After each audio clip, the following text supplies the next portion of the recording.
Assalamualaikum warahmatullahi.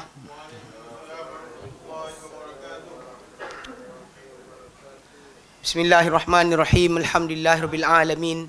Nahmaduhu wa nasta'inuhu wa nastaghfiruh. Wa na'udzu billahi min syururi anfusina wa min sayyiati a'malina. May yahdihillahu fala mudhillalah wa man yudlilhu fala hadiyalah. Asyhadu an la ilaha illallah wahdahu la syarikalah wa asyhadu anna Muhammadan abduhu wa rasuluh. Allahumma salli ala Muhammad wa ala ali Muhammad kama sallaita ala Ibrahim wa ala ali Ibrahim wa barik ala Muhammad wa ala ali Muhammad kama barakta ala Ibrahim wa ala ali Ibrahim fil alamin innaka Hamidum Majid. Rabbi shrah li sadri wa yassir li amri wahlul 'uqdatam min lisani yafqahu qawli, amma ba'd. Alhamdulillah, kita bersyukur kepada Allah Subhanahu wa taala kerana dapat kita berkumpul lagi pada malam ni. Semoga Allah hujankan dalam hati kita hujan iman, sebagaimana Allah Taala hujankan sekarang dengan hujan rahmat pada buminya. Alhamdulillah, nak kita tak main hujan tadi. Alhamdulillah, alhamdulillah. Baik, hari ini insya-Allah kita akan sambung. Kita dah habiskan alhamdulillah pada minggu yang lalu tentang kitabus solah. Kita bersolat kan, kita taharah dan solat kita habis. Terus sekarang ni kita akan ambil salisan kitab ketiga. Nantilah tengok macam mana, pasal apa memang cadangan untuk apa usul fiqh tu, nanti kita akan tengok bila sesuai. Tapi yang macam zakat ni saya rasa penting juga. Banyak orang kadang dah tua-tua, dah lanjut usia baru tahu zakat tu kena, dah kelang kabut nak kira balik, time muda tak bayar dan sebagainya. Kadang-kadang kita tahu esok lusa kita kaya ke tidak kan. Kadang tengah-tengah miskin ni memanglah tak jadi tak jadi tukang bayar zakat kan. Tapi akan datang orang tak bagi harta, mana tahu. Kita belajar kitabuz zakah, maka Allah tak jadikan kita kaya, kena bayar zakat. Kalau ketika tak belajar, maka tak ada kitabuz zakah, tak wajib belajar. Wallahu a'lam. Baik. Salisan kitabuz zakah. Jadi fiqh yasar ni dia punya tertib macam ni tau. Fiqh yasar ni kalau kita tengok kitab dia, lepas sampai haji dia terus jihad. Kalau dia kata kita kitab fiqh yang lain kan, yang datang dia akan letakkan jihad tu belakang lagi. Lepas makanan, minuman, macam apa fiqh manhaji, kami masuk dengan Baitur Rahmah dah sampai apa? At'imah wa asyribah, makanan dan minuman. Lepas sayd wa dhabaih, sembelihan dan juga buruan dan sembelihan, dah masuk pada makanan dan minuman. So habis itu jihad tak masuk lagi. Tapi kalau dalam kitab ni, fiqh yasar ni, kita lepas habis haji nanti kita pakai kitabul jihad. dia punya tertib macam tu. So harap-harap Allah Taala panjangkan usia kita dan sampai kita belajar betul lah apa benda yang dalam Islam tertib kita belajar ni ataupun mesti kita amalkan untuk diri kita belajar insya-Allah. Baik. Salisan yang ketiga, kitabuz zakah. Dia kata kitabuz zakah ni washtamilu ala sittata abwabin, dan dia merangkumi pada 6 bab. Saya minta maaf tak bagi lagi PDF. Ni pula seharian dekat luar tak sempat nak buka laptop. Ni buka ni. Daripada semalam buka kan? Tak buka ada laptop ni sampai hari ni. Apa benda buat dia ajak. Mengajar, mesyuarat, mengajar. Okey. Dia ada 3 benda. Jadi semua taklah beri kepala kita letih penat dari ni. Baik. Jadi tak sempat lagi buka. Kalau tak tadi saya send dia kepada Abu Talha dia punya PDF. PDF kitabuz zakah ni. Saya dulu waktu dekat Yayasan Taklim, waktu kita buat diploma first batch dulu, akhirnya kita ambil fiqh muyassar lah. Itu yang terjemahan tuan pegang tu sebenarnya daripada tajuk tu, daripada buku yang diterjemahkan kerana kita ajar. Kita kan terjemah sebab kita nak jual, kita terjemah sebab kita ajar. Lain kalau orang terjemah untuk jual. Marah pula ustaz yang karang kitab. Okey. Baik. Salisan yang ketiga, kitabuz zakah. Dia kata washtamilu ala sittati abwabin. Dan dia merangkumi ke atas 6 bab. Kitabuz zakah kita ada 6 bab Dia kata al-babul awal, bab pertama kita akan bincangkan nanti adalah fi muqaddimatiz zakah, mengenai mukadimah tentang zakat, takrif dia, tentang pengertian dia, hikmahnya, ya. Kemudian bab tsani, bab yang kedua, fi zakatiz zahab wal fiddati, mengenai zakat emas dan perak, serta apa yang menggantikan emas dan perak lah pada zaman kita sekarang ni, seperti duit ringgit, dolar sebagainya. Cuma ada baru ni saya baca, siapa entah, dia kata daripada Darul Ifta Misriah, dia kata riba ni hanya ada pada emas dan perak, tidak ada pada ringgit atau dolar atau yen, atau pada bukan emas dan perak. Apa masalah? Pada sebenarnya kita tahu bahawa sebenarnya duit yang kita pegang tu Emas perak tu adalah gantian bagi ringgit ke dolar ke, adalah gantian bagi emas dan perak yang disimpan oleh sebuah negara asalnya lah. Lepas tu ditukar kepada nilai ekspor sebuah negara, nilai ringgit, dolar sebagainya, berdasar kepada apa nilai ekspor sebuah negara. The more dia ekspor, the more duit dia akan naik. Sebab seorang akan kena beli barang dia. Kecuali lah negara-negara tersebut banyak ekspor tapi semua jual dengan dolar, pun masalah juga. Okey, baik. Al-babu tsalits tu bab yang ketiga nanti kita bincangkan adalah fi zakati al-khariji min al-ardi. Zakat apa yang keluar daripada bumi. Itu tanam-tanaman lah. Tanaman-tanaman yang kita tanam. Maka apa zakat-zakat dia? Kemudian babur rabi' bab keempat zakatil bahimatil an'am, zakat binatang ternakan. Zakat binatang ternakan. Okey. Al-babul khamis tu bab yang kelima fi zakatil fitr. Ini zakat fitr. Zakat berhenti puasa. Wa yuqalu laha sadaqatul fitr. Dinamakan juga sadaqatul fitr. Tapi hari tu waktu kita berpuasa, tak sampai lagi ya. Okey. Okey, baik. Al-babus sadis bab yang keenam fi ahli zakah, mana ahli bagi zakat, mana orang yang layak mendapat zakat. Ahli bagi zakat tersebut siapa? Okey, baik. Kadang-kadang ada orang dia benda yang nanti sensitif, nanti sampai tajuk dia kita bincangkan. So 6 bab ni kita akan mulakan hari ni insya-Allah. Sementara sekarang ni macam kita mengajar biasa pun, tuan-tuan tengok muka saya kan. Itu siapa yang hadir kelas dapat baca kitab, kita baca kitab sekali. Siapa yang ada buku terjemahan, dia akan tengok terjemahan dia lah. Tapi buat masa sekarang, sebelum nota terjemahan diedarkan nanti, walillahilhamd ada orang penyumbang yang berbesar hati untuk bersedekah.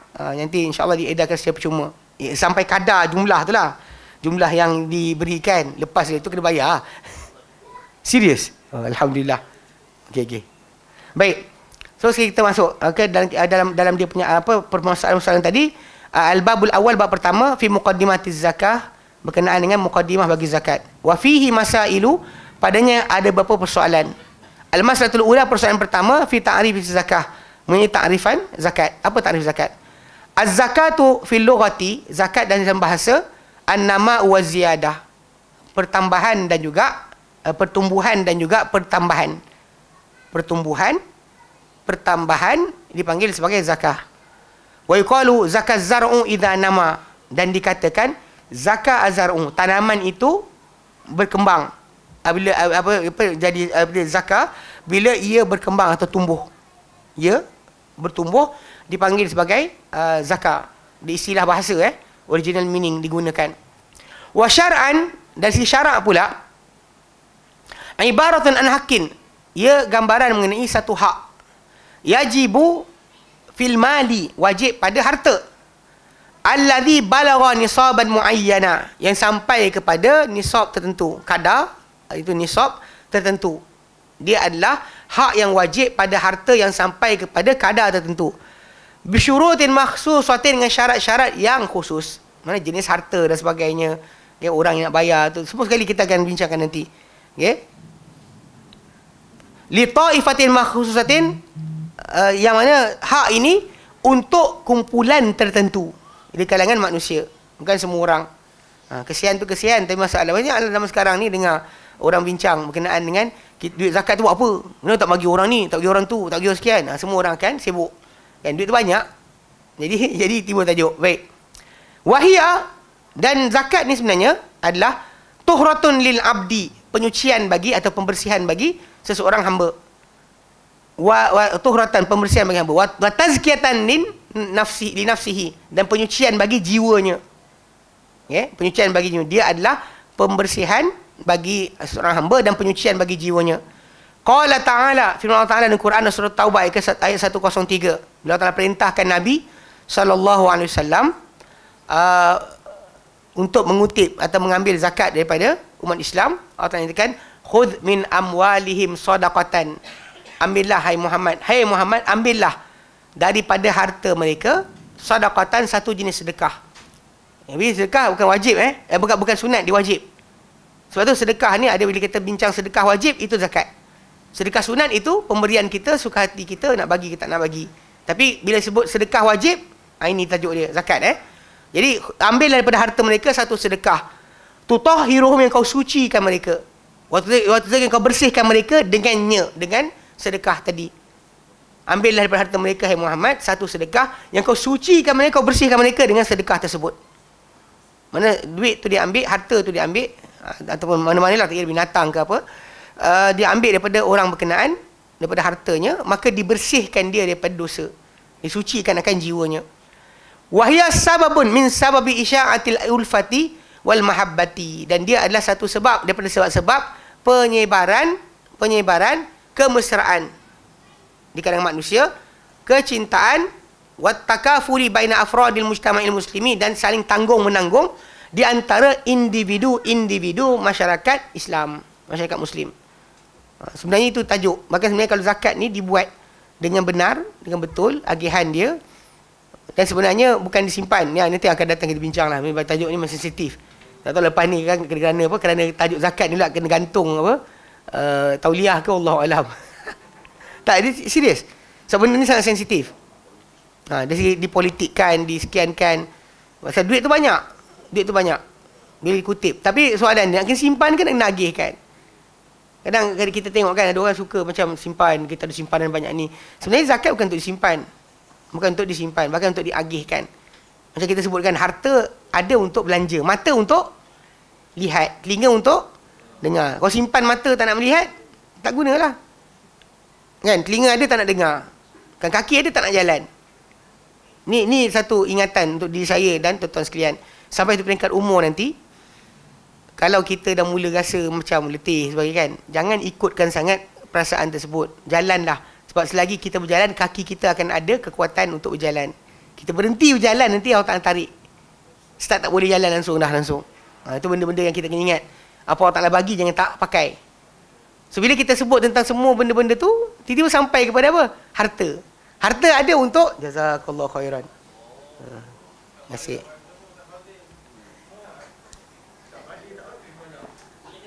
Ustaz Fadil tak minum banyak. Dia tak boleh minum.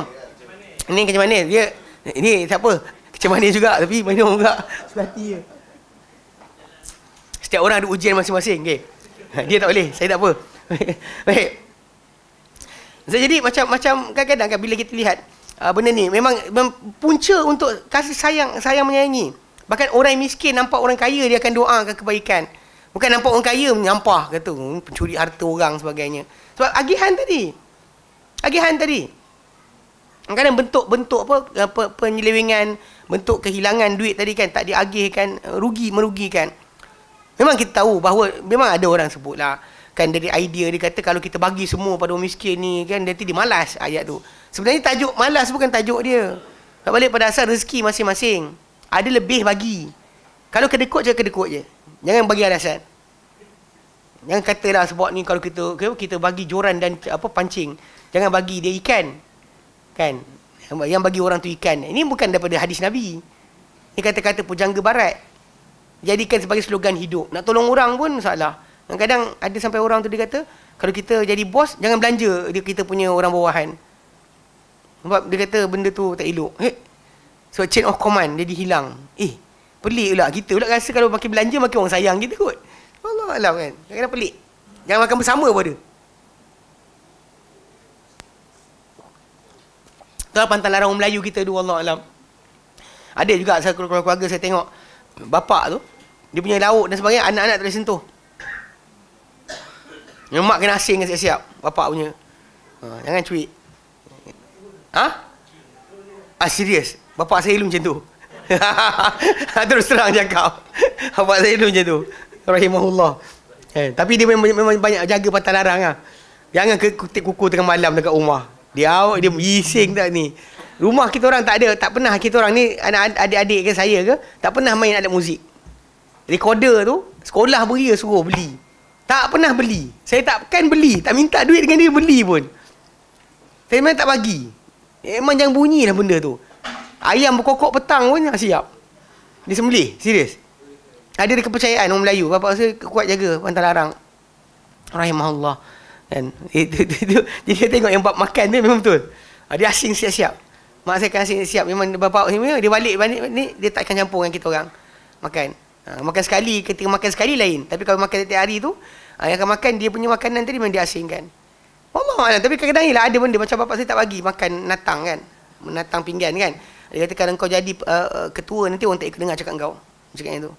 Semua ada pantang larang. Kalau ikut sebenar, sebahagian tu ada kaitan dengan kecederaan yang boleh berlaku kalau kita langgar.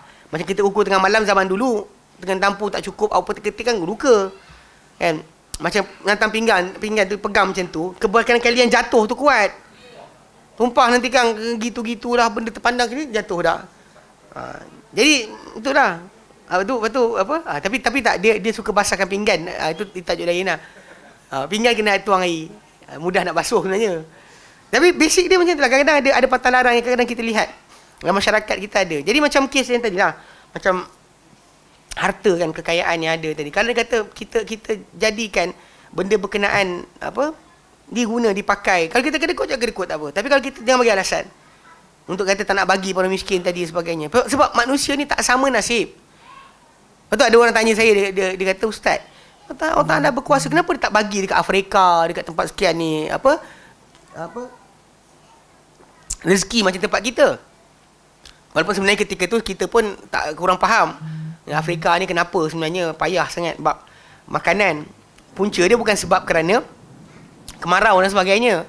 Punca utama adalah kerana peperangan yang direka-reka oleh negara-negara bekas penjajah, Itali, Perancis dan sebagainya, untuk supaya kekal negara tersebut kacau bilau, dan diorang bawa lari kekayaan negara tadi dengan cara pegang kepala-kepala ni general askar tu. Tu sebenarnya diorang create, buat benda tu berterusan. Kalau sebenarnya kekayaan yang ada di Afrika tu sangat kaya, serius. Berlian daripada Afrika tu bawa tu pergi ke London, pergi ke Perancis dan sebagainya. Tapi masalahnya tadilah pasal diorang kacau bilaukan negara tadi, buat havoc. Jadi kemudian kekayaan disedut daripada bawah.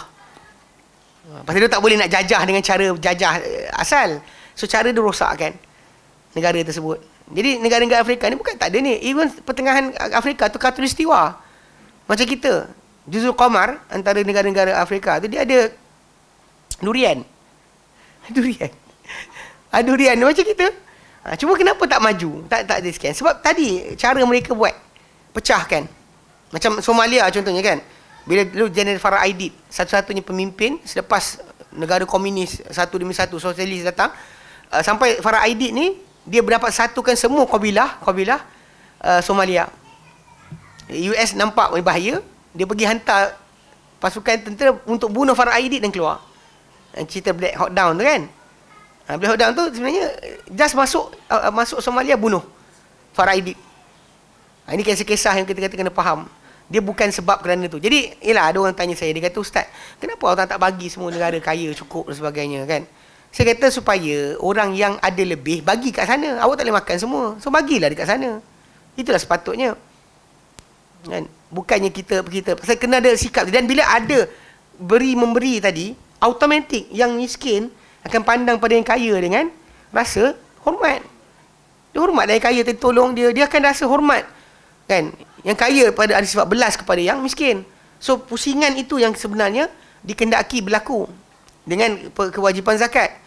Maka nanti kita akan baca hadis Nabi SAW bila Nabi utuskan sahabat ke Yaman. Nabi kata, ambil daripada orang kaya mereka harta, bagi pada miskin mereka. Bagi pada orang miskin mereka.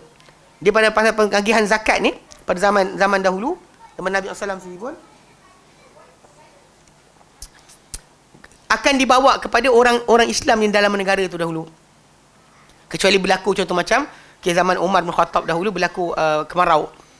Kan? Baru datang harta daripada Mesir. Itu pun lebihan. Orang Mesir dah lebih daripada keperluan mereka, baru diberi pada Madinah. Nak tunjukkan bahawa memang orang tempatan dahulu yang akan dapat zakat tadi, bukan orang luar. Bahkan bukan nak dibawa lari kekayaan negara tadi kepada Madinah. Ini sudut yang kena faham betul-betul. Jadi, zakat ni tak mengkayakan sesiapa sebenarnya. Pasal zakat ni cycle dia, ambil dari orang kaya, beri pada orang miskin. Nanti orang miskin belanja, orang kaya dapat menjaga balik, orang kaya keluar zakat lagi, orang miskin, bagi orang miskin. Pusing. Ekonomi akan berjalan. Okay. Dia kata wa syar'an ibaratun an haqqin yajibu fil mali. Okey. Al-masalah tsaniyah itu persoalan yang kedua. Hukmu zakati wa dalilu zalika. Hukum zakat dan dalil untuk itu. Az-zakatu fardhatun min faraidil islami. Zakat adalah satu kefarduan Islam. Wa rukun min arkanihi al-khamsati. Dan dia satu rukun dari rukun-rukunnya yang 5. Rukun-rukun Islam 5 kan. Salah satu di antaranya adalah tajuk zakat. Wahya ahammu arkanihi ba'da salah. Dan ia adalah sepenting-penting rukun Islam sesudah solat. Di qaulihi ta'ala, kan firman Allah Ta'ala kita lihat dalam Quran, Allah nyatakan dalam surah Al-Baqarah ayat 43, wa aqimus salata wa atuz zakah. Dirikanlah solat dan berikanlah zakat. Allah Ta'ala nyatakan dalam ayat tadi, ayat 103 surah At-Taubah, khudh min amwalihim sadaqatan. Ambillah. Dia bukan setakat apa? Setakat kata suruh diorang bagi. Tak. Ambil daripada harta mereka. Maka orang tak nak bayar, boleh dirampas harta dia, tak bayar zakat. Nah, tak zakat tadi boleh dirampas harta. Bahkan zaman Abu Bakar Siddiq radhiyallahu anhu dahulu dihantar tentera berperang dengan orang yang tak bayar zakat. Ini kena faham. Sebab dia simbolik dia adalah kepada, nanti depan sikit dia ceritakan, satu solat ni dia adalah simbol bagi hubungan kita dengan Allah Subhanahu Wa Taala. Dan zakat ni adalah simbol kita berhubung dengan manusia. Sebab kita ada dua-dua tadi. Bukan kita buat hubungan dengan Allah Taala tinggalkan manusia. Tak wujud. So, Allah Ta'ala utuskan para anbiya semua di bandar bercampur dengan manusia, bukannya tinggalkan manusia untuk mensucikan diri. Kemudian apa kita kata tidak pula sibuk dengan manusia, lupakan Allah Ta'ala. Macam zaman sekarang lah, geng-geng yang bincang bab korupsi lah, benda kesian orang miskin, kesian anjing, tapi lupa hubungan dengan Tuhan. Dengan Tuhan tak ada hubungan. Tak pernah tertanya pun dia Tuhan siapa. Kadang dia sibuk pergi konsert apa, saya ingat dulu dekat Kota Damansara, kat Seksyen 10 saya tinggal tu, dia ada rimba community, rimba apa dah, dia ada macam tasik kecil, lepas tu ada hutan belakang tu. Hutan tu kalau kita naik, ada kali sesat. Tahun saya duduk sana dulu, sampai helikopter tengah malam pukul 3 pagi pusing cari orang. Dia hiking, terlepas sampai ke Bukit Lanjan. Tembus ke sana, tembus ke seberang sana. Dia tak tahu jalan balik. Lepas tu sekali tu jiran saya, non-Muslim lah. Saya kata, gimana konsert ke? Pasal dia dah keluar poster. Taklah, kita nak pergi perjumpaan hutan. Konsert lah tu. saya kata konsert lah kan. Konsert lah. Memang biasa dia konsert lah. Benda tu memang dia suka bersukaria, menyanyi dalam hutan. Banyak kumpulan-kumpulan kat luar negara pun. Macam kan pergi Sarawak kan. Nasiblah cari pertahankan hutan, jangan bagi ditebang. Tapi dalam sama hubungan dengan Tuhan tak ada kumpulan ni. Jadi kena ingat kita ada dua sekali. Bukan masalah hubungan dengan manusia saja, bukan dengan Allah Ta'ala sahaja. Sebab bahkan hubungan kita dengan Allah Ta'ala tadi dibuktikan dengan hubungan kita dengan manusia. Itu nilai kita sebenar. Adakah kita beriman dengan Allah Ta'ala adalah bila kita berhubung dengan manusia. Boleh kita tahu sabarnya, redha kita Allah Ta'ala ke atas kita, kita belas kasihan ke tidak kepada makhluk Allah Ta'ala, kita ada tak rasa belas. Itu benda-benda sebut yang sebenarnya binaan untuk kita dua-dua sekali, bukan satu saja. Lepas tu macam dalam surah Baqarah pun Allah kan, orang yang bertakwa tadi, lepas Allah sebut alladzina yu'minuna bil ghaib wa yuqimunas salata wa mimma razaqnahum yunfikun. Relate dia punya hubungan tadi. Tak boleh lari daripada keadaan berkenaan. Okey, pertama sekali memang kerana firman Allah Taala dalam Quran, wa liqaulihi sallallahu alaihi wasallam, kerana sabda baginda sallallahu alaihi wasallam, bunyal islamu ala khamsin, dibina Islam di atas 5 perkara. Syahadatu an la ilaha illallah, penyaksian bahawa tiada Tuhan melainkan Allah, wa anna Muhammadar Rasulullah, dan Muhammad adalah utusan Allah, wa iqamus salati wa itauz zakati, mendirikan solat dan memberikan zakat, wa hajjul baiti wa saumu ramadhana, wa saumu ramadhana, haji di Baitullah dan puasa bulan Ramadan. Dia ada riwayat yang datang haji last sekali, ada puasa dah. Tak ada masalah kat situ. Yang pentingnya dikatakan yang kita nak pegang sini adalah peletakan zakat itu lepas daripada solat. Lepas dia solat. Dan Quran diulang macam tu. Yuqimus salata itu zakat, yuqimus salata itu zakat. Sebab hubungan tadi yang kita kena sedar. Dengan hubungan zakat tadi, kita sedar kita ni ada tanggungjawab kepada masyarakat. Macam kita bertanggungjawab kepada Allah Ta'ala, bertanggungjawab kepada masyarakat. Ini tajuk asas. Kadang-kadang orang kata dia malas, biar dia tak boleh macam tu. Sebab itu menghilangkan pada kita sifat bakhil, sifat kedekut. Kita tak pakai pun duit tu. Duit lebihan tadi tu, yang tuntut daripada kita tu, bukan kita pakai pun, simpan lah. Kita ingat ada video tu lagi tidak? Simpan kat mana? Satu video tau, diorang tunjukkan macam mana pengagihan harta pada manusia, pada kalau bagi pada orang kaya banding bagi orang miskin. Ada video tu. Sekejap, saya share kat siapa lah. Nantilah lambat saya ingat. Saya tak ingat pasal video tu bagus. Dia buat macam apa, tunjukkan. Kalau bagi pada orang kaya ni pelepasan cukai benda kan, dia check tu masuk poket, dia pun tak ingat buat apa. Bagi pada yang miskin tadi, dia akan beli barang. Barang dia beli akan menjana orang penjaga tadi untuk buat lagi benda. Nak buat benda, dia akan cari bahan mentah. Bahan mentah tadi akan menjana pekerjaan. Mana benda tu akan beri kesan pada masyarakat. Sebenarnya zakat tu itu punca sebenar untuk hidupkan masyarakat. Sebab bila orang miskin ada duit, dia akan beli barang. Barang tadi orang kaya menjaga. Dengan orang kaya tadi ada gajikan orang melalui duit bayaran tadi lah. So dia akan pusing bergeraknya ekonomi. Maka ekonomi akan berjalan. Jadi kalau letak pada orang kaya, dia tunjukkan lah cerita tu. Lepas tu datang orang kaya tadi, apa jadi pada duit yang bagi tadi? Dia buka-buka poket, ada lagi dalam poket. Kan, 10,000 pound. Tak guna, tak buat apa. Lepas tu bila kata nak ambil balik, panggil lawyer. Jangan sentuh duit saya. Dia tak buat benda pun. Tapi ini realiti sebenarnya. Sebenarnya duit yang kita bagi pada miskin tadi akan pusing ekonomi sebenarnya. Bukannya bukan kita panggil apa, macam tajuk asal dia, jangan bagi ikan, bagi joran, bagi sekian, so pancing sendiri. Ini semua ni adalah slogan-slogan orang yang tak ada belas kasihan kepada manusia. Bagi tahu sebenarnya orang yang susah ni, dia bukan ada IQ macam kita. Memang ada orang dia pandai kan, bagi 10 sen jadi RM1, bagi RM1 jadi 100. Dia boleh kembangkan. Ada orang IQ dia lemah, dia tahu makan je, tak tahu lebih daripada itu. Tak ada lebih daripada apa yang dia depan mata dia. So kita kena faham bahawa bila tak ada kesamaan tadi, Allah Ta'ala uji kita dekat situ. Ada belas tak? Allah Ta'ala beri kita tanpa sebarang kiraan. Allah Ta'ala bagi kita nikmat-nikmat tanpa kiraan. Kadang bukan kita layak pun dengan apa diberikan pun. Cuma kat sini yang ujian Allah Ta'ala kepada kita. So dia jaga Baik. Saya kata wa qauluhu, dan sabda baginda sallallahu alaihi wasallam fi wasiyatihi li Mu'adz bin Jabal. Demikian juga kita dapat lihat tentang kepentingan zakat ni yang diletakkan lepas solat. Dalam sabda Nabi SAW, sabda baginda SAW dalam wasiat atau pesanan baginda kepada Mu'adz bin Jabal radhiyallahu anhu, lamma ba'athahu ila Yaman, ketika baginda utus dia ke Yaman. Nabi kata, ud'uhum ila syahadati alla ilaha illallah. Engkau akan datang pada satu kumpulan di kalangan ahli kitab, serulah mereka kepada menyaksikan tiada Tuhan melainkan Allah, wa anni rasul, dan aku utusan Allah. Aku itu Muhammad SAW, utusan Allah Ta'ala. Fa inhum ata'u lidzalika, kalau mereka taati engkau, mentaati pada perkara itu, mereka bersyahadah. Fa'alimhum anna Allah aftarada alaihim khamsa salawatin fi kulli yawmin wa lailatin. Ajarkanlah mereka, beritahu mereka bahawa Allah Ta'ala fardukan ke atas mereka 5 solat pada sehari semalam. Dalam setiap sehari semalam ada 5 solat Allah Ta'ala fardu ke atas mereka. Fa inhum ata'u lidzalika, kalau mereka taat kepada itu, fa'alimhum, ajarkan mereka, anna Allah farada alaihim sadaqatan, bahawa Allah telah fardu ke atas mereka sedekah, fi amwalihim, dalam atau pada harta-harta mereka, tu'khadhu min aghniyaihim, diambil daripada orang-orang kaya mereka, wa turaddu ala fuqaraihim, dan dipulangkan semula kepada orang-orang fakir mereka. Ini bukan balik pada mengkayakan pemerintah, mengkayakan pemimpin.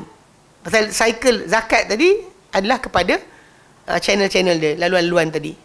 Ini memang tak ada sebab langsung dekat sini dapat kepada pemerintah, dapat kepada kepada raja, tak ada. Tak ada faedah dekat situ. Faedah dia adalah pengagihan balik kepada orang fakir. Wa qad ajma'al muslimuna fi jamil amsari ala wujubiha. Kita telah bersepakat ijma' orang-orang Islam pada semua pelosok negara, semua pelosok tempat, ke atas kewajipan zakat. Fathabata bidzalika fardhu zakati bil kitab wa sunnati wa ijma'. Maka sabitlah dengan itu kefarduan zakat dengan kitab, sunnah dan ijma'. Kalian faham So sabit dia dengan ketiga-tiga sumber agama yang asas. Okey. Al-mas'alatu tsalitsatu, persoalan ketiga. Hukuman ankaraha, hukum siapa yang mengingkari zakat. Maaf kena minum. Kalau biasa kita minum lepas kelas. Dan sekarang ni gatal tekak kena minum sentiasa. Tak minum kan? Mula batuk. Baik. Persoalan ketiga, hukum siapa mengingkari zakat, tak setuju dengan tak nak bayar zakat. Okey. Man ankara wujub zakati jahlan biha, barang siapa mengingkari kewajipan zakat kerana jahil terhadapnya.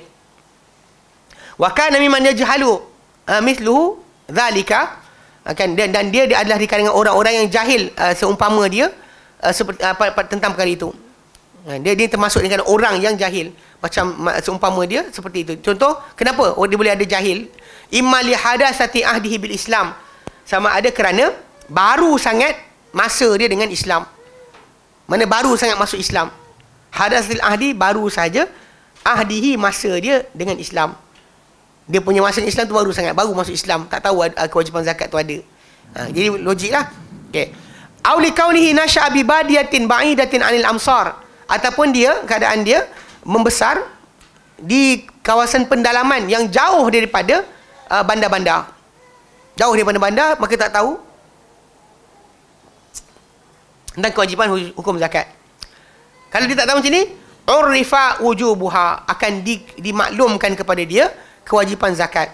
Walam yuhkam bi kufrihi, dan tak dihukum dengan kekufuran dia. Li'annahu ma'dzurun, kerana dia mendapat alasan, ada alasan untuk tak tahu. Logik bukan apa terus direct hukum kafir. Tapi wa in kana munkiruha muslima, dan jika orang mengingkari zakat ni seorang muslim, nasyian bi biladil Islam, membesar di dalam negeri Islam, negeri Islam, wa baina ahli ilmi, dan berada di tengah-tengah ahli ilmu dan masyarakat. Macam kita Malaysia ni ada mufti, ada kadi, ada sekian kan. Fahuwa murtadun, dia ingkari zakat sedangkan dia membesar dalam masyarakat Islam, maka dia seorang murtad. Tajri alaihi ahkamur riddati, akan berjalan ke atas dia hukum murtad, hukum riddah. Mana dalam dia akan wa yustatabu salasan, disuruh bertaubat sebanyak 3 kali. Diminta dia bertaubat sebanyak 3 kali. Fa in taba, maka kalau dia bertaubat, then kita terima taubat dia, kita biarkan dia hidup. Wa illa qutil, jika tidak dia dibunuh. Jika dia dibunuh. Lianna adillata wujubiz zakati zahiratun fil kitab wa sunnatul ijma'il ummati. Kerana dalil-dalil kewajipan zakat adalah sangat nyata dalam kitab, sunnah dan juga ijma' umat ini. Tak ada siapa yang tak tahu. So dia ingkari, dia membesar, maka dia dikira sebagai seorang yang telah keluar agama. Cuma dekat Malaysia kena faham sikit. Kenapa kadang-kadang ada orang pelik-pelik ni kan? Ada syaitan-syaitan manusia ni keluarkan istilah-istilah pelik, cakap bukan-bukan, macam apa hadi minallah tu benda kan, ataupun contoh Ayapin, Harun Mat Saad dan sebagainya. Dia keluarkan statement-statement pelik, tapi tak ada pengisytiharan daripada Jabatan Agama Islam tentang kemurtadan orang tersebut. Sebab kita dekat Malaysia ada dua sistem. Dua sistem kita ni, bila orang tersebut dah keluar daripada Islam, dia masih tak hilang kerakyatan, dia masih ada Malaysia, so dia terus dapat hak sebagai non-Muslim. So Jabatan Agama Islam tak boleh cuit dia, tak boleh cuit dia. Itu yang dapat diperolehi hak istimewa ini, saya kata hak istimewa lah, oleh Qadiani yang dekat Kampung Nahoda, atau ni lah geng-geng Qadiani yang tinggal kat Kampung Nahoda. Diorang kat Selayang tu, diorang dapat privilege ini. Bila diisytiharkan bukan ajaran Islam, bukan Islam, maka dia boleh buat apa saja, sebab dilindungi oleh perlembagaan untuk dia tidak patuh kepada arahan agama. Bahkan Jabatan Islam tak tangkap dia. Sebab itulah kenapa tak diisytiharkan, macam Kasim Ahmad tu kan, tak diisytiharkan murtad oleh Jabatan Agama Islam. Sebab once diisytiharkan murtad, tak ada kuasa kat atas dia. Diisytiharkan bukan Islam, tak ada kuasa dah Jabatan Islam kat atas dia. Kita masalah kalau hukum riddah, diisytiharkan murtad, maka dia disuruh taubat sebanyak 3 kali dia suruh dia taubat. Kalau tidak, dia dibunuh. Sebab kita ingat Islam ni bukan hanya agama, bahkan dia adalah negara. Dia adalah negara. Dan orang yang seperti ini bila dibiarkan, dia akan menjadi virus, merosakkan orang lain. Semua orang dia akan ajak. Kadang-kadang macam kes kat Malaysia lah, bila kadang pengisytiharan murtad yang cuba dibuat oleh sebahagian orang, nakkan IC dia ditukar daripada Islam tukar tak Islam, atau buang nama Islam kat situ. Punca dia sebab apa? Sebab dia dalam konteks enactment Jabatan Agama Islam tak ada hak hukum untuk orang murtad, orang tinggal agama, tak ada. So diorang buat benda ni untuk cabar, nak tunjukkan hak diorang untuk keluar agama, dan dia boleh buat beramai-ramai. Dalam Islam benda tak boleh dibenarkan. Problem kat situ yang kita kata benda macam ni, macam hak murtad ni, tak ada hak murtad. Sebab Islam ni satu jalan je. Islam. Dan sebab tu kalau anda kata orang tersebut Dia buat beramai-ramai itu sebenarnya tujuannya untuk merosakkan Islam je. Di dalam. Tunjukkan, tengok kami beramai-ramai tinggalkan Islam. Tengok orang tu tinggalkan Islam. Sedangkan dia tak hidup cari Islam pun, tak pernah Jabatan Islam panggil pun. Minum arak, berjudi, berzina, mana ada. Orang kacau. Jadi pengisytiharan tu dia nak apa? Dia tak hidup sebagai Muslim pun. So apa pasal dia nak isytiharkan? Kena faham sudut kenapa benda macam ni berlaku. Dia bukan masalah hak, tapi dia sengaja nak provoke. Sebab kita memang negara kita ni, pemimpin ke pemerintah kita yang utama, sultan, agung, raja, semua sekali adalah Muslim. Negara kita negara umat Islam. Negara umat Islam. Walaupun kita tidak menjalankan sepenuhnya hukum Islam dalam kehidupan kita atau pemerintahan, tapi negara kita majoriti Muslim. Lepas tu diorang nak cabar benda berkenaan. Itu hak rakyat istimewa Raja Melayu, hak istimewa Islam tadi, diorang cuba untuk lawan. Itu je. Lain tak ada sebab. Sebab hidup bukan cari Islam, buat. Lepas tu nak isytihar sebab apa? Kan bukan panggil pun, mana ada orang panggil solat. Ada orang datang rumah ketuk pintu. Tabligh datanglah. Tabligh datanglah kejut, tapi tak boleh kacau orang. Tak boleh paksa orang kan. Tapi mungkin ada orang kata macam dia tak nak buat, dia bunuh. Ini peraturan yang diletakkan oleh agama. Lepas tu bila sebelum seorang Muslim, sebelum seorang revert masuk Islam, non-Muslim masuk Islam, kita terangkan benda ni. Tajuk dia kita cakap siap-siap, ini one way. Islam ni satu jalan je, tak ada keluar. Bila jadi Muslim dan awak sampai mati mesti jadi Muslim. Tak ada patah balik. Yang diterangkan sebelum dia syahadah lagi. Bukannya kita dah ada dia syahadah, baru kita bagi tahu. Alah sebenarnya tak boleh buat taklim murtad lah. Tak cakap hari tu. Kan? Ini tajuk soalan sebenar. Yang kena jaga sikit. Kadang-kadang bila kita tak jelaskan betul-betul, dan tajuk one way Islam ni satu jalan je. Dia kadang-kadang ada orang bukan Islam, dia gunakan alasan tadi. Lah saya teringatkan boleh patah balik. Kan? Kalau patah balik saya nak masuk. Tak ada macam tu. Islam ni adalah satu jalan je, satu arah. Once masuk Islam, semua peraturan yang dalam Islam tadi terlaksana ke atas anda. Tak boleh anda kata tidak. Tak boleh kata tidak ada paksaan agama. Ayat 256 surah Al-Baqarah, la ikraha fid din tu, bukan maksud dia bila dilanggar hukum Islam, dihukum kita salahkan. Tak ada paksaan agama. Ayat tersebut berkenaan dengan orang-orang Ansar zaman dahulu, Aus dan Khazraj, sebelum Islam datang. Mereka ada tradisi. So, tradisi diorang apa? Bila anak diorang asyik sakitnya, diorang bagi tinggal dengan Yahudi. Bagi tinggal dengan Yahudi. Jadi membesarlah anak dia dalam Yahudi dan jadi macam Yahudi juga lah. Dia macam orang Melayu kita ada dia punya ajaran macam tu. Saya ingat dulu ada seorang jiran saya. Dia punya anak ni tak tahu kenapa, semalang je keluar rumah kereta langgar. Dalam rumah petai simpak. Petai simpak jatuh kat atas dia. Budak ni. Jadi entah siapa, entah hajar dekat Hajah tu, kata cari dah orang baik seorang, aku kan anak. Aku kan, ini anak dia. Dia budak tu kira macam tak pernah tinggal rumah kita orang pun. Kan dia akukan saja, kan. Ada besar dah budak tu. Tapi dia sistem macam tu. Kononnya tukar nama, tukar sekian ke ataupun akukan kepada orang yang baik, nanti tiba dan wallahu alam. Lepas cakap itu budak tu okey, tak kena musibah dah.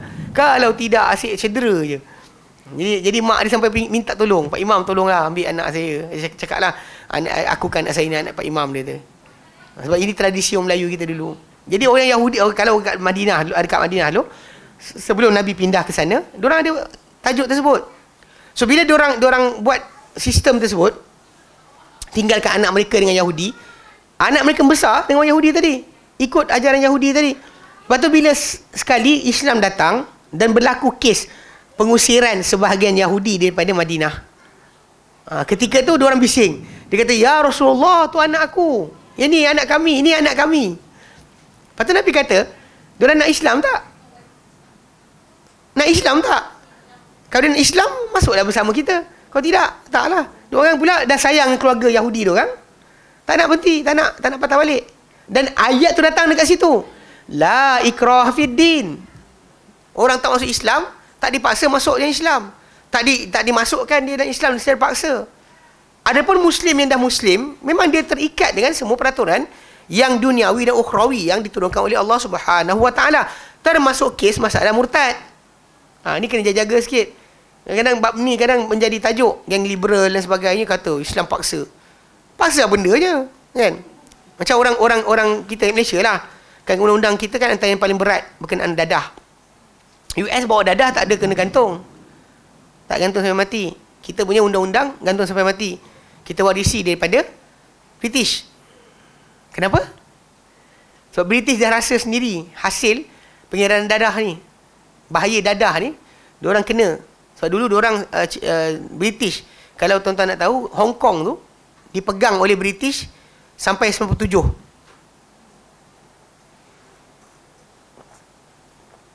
Sebelum 97, siapa lahir Hong Kong dapat pasport British. Kenapa? Sebab pulau Hong Kong tu kira British punya.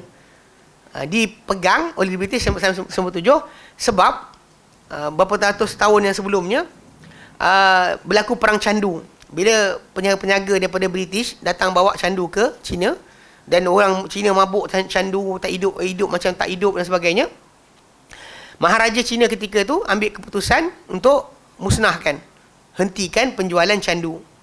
Kemudian bila candu tu dihentikan penjualan dia, maka penjaga candu ni telah lari mengadu kepada Ratu England, minta tolong, habis penjagaan diorang dah hilang. Inggeris hantar tentera perang dengan Cina untuk mempertahankan hak-hak pengedar dadah. Hak pengedar dadah. Dan dalam peperangan tersebut Cina kalah, perang candu Cina kalah. Maka dituntut oleh British atau Inggeris ketika tu ke atas Cina untuk membayar sejumlah sekian-sekian duit perak. Banyak dibayar. Kemudian pulau Hong Kong tu dipegang oleh British sehinggalah dipulang balik tahun 97. Jadi sebenarnya British contohnya kan adalah negara yang dibina di atas duit dadah. Oh, jangan bangga sangat. Oh, I'm British. What kan? Sebenarnya negara yang banggakan tu adalah dibina di atas duit dadah. Mempertahankan pengedar dadah. Tapi lepas tu diorang kena balik. Bila kena balik tu, diorang start letakkan hukuman yang berat kepada pengedar dadah sebagainya. Berkesan pada masyarakat. Sebab kita pegang benda sama lah. Memang tadi. Kadang ada orang kata macam lah, bila kena hukum dengan hukuman Malaysia, gantung sampai mati, tak setuju. Saya tak pernah minta pun jadi rakyat Malaysia. Dia kata, saya tak tahu, kalau Amerika tak ada kena pun, kalau sini tak ada kena pun, Malaysia je gantung sampai mati. Kalau tak nak, tinggallah kerakyatan, pergi minta kerakyatan luar. Yang tajuk asal dia, tapi nak duduk sini juga. So benda tu bukan pilihan kita, tapi once kita dah memang rakyat Malaysia, peraturan yang ada, jalanlah. Janganlah kita langgar pula. Macam tu Islam. Once kita dah seorang Muslim, so masalah murtad, masalah hukuman murtad tadi berjalan. Suka atau tidak. Sebab tu elakkan diri kita. Kalau orang tak nak pun, kalau dia katakan dia murtad secara senyap, tak ada siapa cari. Tapi kenapa dia isytiharkan depan-depan? Kenapa dia isytiharkan tak setuju dengan zakat depan-depan? Ini menunjukkan dia nak melawan atau menunjukkan dia menentang tentang perintah Allah Subhanahu wa taala. Itu jelas, okey? Dia provoke, betul, provoke. Okey? Maka fala takadu takhfa ala man hadha haluhu. Maka tiadalah, sekejap, macam penting je. Hello, Assalamualaikum. Bukan, Alhamdulillah. Tengah kelas. Nanti call balik. Okay. Sorry. Sof Hasan. Sembang apa tu? Nanti. Baik. Okay. Maka dia kata, fala takadu takhfa ala man hadha haluhu. Maka hampir-hampir tidak tersembunyi kepada siapa yang ini keadaan dia. Yang ini keadaan dia. Memang dia pasti tahu zakat tu adalah wajib. Fa idza jahadaha, maka apabila dia menentang zakat, la yakunu illa li takdzibihil kitab wa sunnata. Ia tak akan berlaku kecuali kerana pendustaan dia terhadap kitab dan juga sunnah. Wa kufrihi bihima, dan kufur dia terhadap kitab dan juga sunnah. Itu sangat jelaslah. Memang dia kufur, maka dia akan dihukum dengan hukum murtad. Hatta cuma nanti kita bincangkan berkenaan dengan tajuk depan sikit akan jumpa. Okey. Al-masalah rabi'ah atau persoalan keempat, hukm mani'iha bukhla. Hukum orang yang enggan bayar zakat kerana bakhil, kedekut. Okey. Tadi kalau orang tu menentang, memang dia tak setuju dengan zakat, maka kalau dia duduk dalam negara Islam, dia murtad. Hukum murtad dalam kat atas dia. Kalau anda kata dia orang yang Bukan tak setuju, bukan kata tak ni, dia kedekut. Bakhil. Okey. Dia kata apa secara bakhil, man mana ada zakati, barang siapa yang menentang atau menyekat penunaian zakat mukhlan kerana bakhil biha terhadapnya, ma'tiqadihi biwujubiha, berserta dengan i'tiqad dia wajibnya zakat ni. Fa huwa athimun bimtina'ihi, maka dia berdosa dengan perbuatan sekatan dia terhadap zakat. Wala yukhrijuhu dzalika 'anil Islam, namun tidak mengeluarkan dia perbuatan berkenaan daripada Islam. Li'anna zakata far'un min furu'iddin, kerana zakat ni secabang-cabang agama. Falam yakfur tarikuhu bimujarradi tarkihi, maka dia tidaklah kufur orang tu dengan semata-mata dia meninggalkannya. Liqaulihi sallallahu alaihi wasallam an mani'iz zakah, kerana sabda baginda SAW mengenai orang yang menghalang daripada bayar zakat, ya, yang di hari akhirat nanti, macam orang yang tak nak bayar zakat ternakan, kan, kalau dia lembu, maka lembu dia nanti kat sana akan datang lagi besar, pijak dia. Ni mahsyar, mahsyar, dia akan dipijak di mahsyar oleh, kalau dia tak halang zakat lembu, kalau kambing, kalau unta, lebih besar daripada binatang yang dia bela kat dunia. Kalau emas dan perak akan dijadikan macam setrika, disereka depan belakang badan dia. Di mahsyar. Dibuatlah. Kemudian lepas kena lenyek macam tu, thumma yura sabiluhu. Kemudian ditunjukkan dia akan jalan dia. Imma ilal jannati wa imma ilan nar. Ataupun kepada neraka. Kalau dia kafir, walau kana kafiran. Kalau dia kafir, kerana tak nak bayar zakat, lama kana lahu sabilun ilal jannati. Nescaya tidak ada jalan untuk dia ke syurga. Ini jelas lah. Kerana Nabi sebut tentang orang tak bayar zakat, hadis tu panjang. Nabi sebut berkenaan dengan dia akan dipijak oleh binatang yang dia tak bayar zakat, atau setreka dengan emas dan perak. Kalau sekiranya zakat tu zakat emas dan perak yang tak keluarkan, disetreka dia, dipanaskan, disetreka ke atas depan belakang dia, depan dia, badan kiri kanan dia. So berterusan. Ini di mahsyar, bukan neraka. Di mahsyar itu sendiri. Di mahsyar itu sendiri. Kemudian dilihatkan jalan dia ke syurga atau ke neraka. So kat sini dalil bahawa orang tu tak terus kafir. Berbeza dengan sabda Nabi SAW berkenaan dengan tajuk solat. Orang tinggalkan solat, kan, sengaja tinggalkan solat, tajuk lain pula. Dia hadis Nabi ada kat situ. Yang ini ada pula. Ada pula. Kalau dia kata orang tinggal solat secara total, tinggal solat, memang dia keluar agama. Ada pun macam masalah zakat ni, ada kat sini tajuk dia. Nabi SAW tunjukkan, dia beritahu kepada kita, dia akan ditunjukkan jalannya lepas diseksa dekat mahsyar tu.